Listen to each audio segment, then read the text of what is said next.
I mean, the position is, of course, is that Nigel Farage has offered a pact to the Conservative Party. And I suspect that if Boris Johnson were to fail to deliver Brexit, but were then to come out firmly in favour of no deal, that offer might be renewed. But the Conservative Party has pretty strongly, I think at least twice already, rejected it.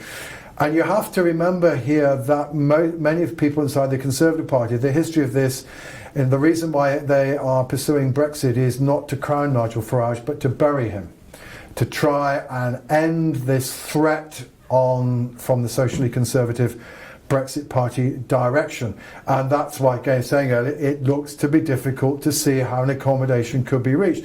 And on both sides we have this strategic bind. So, Jo Swinson wants to do even better, but the better that Jo Swinson does, at least until she gets to a particularly high level, the greater the risk that the Remain side doesn't have a majority in the House of Commons, insofar as she's taking votes from the Labour Party rather than the Conservatives.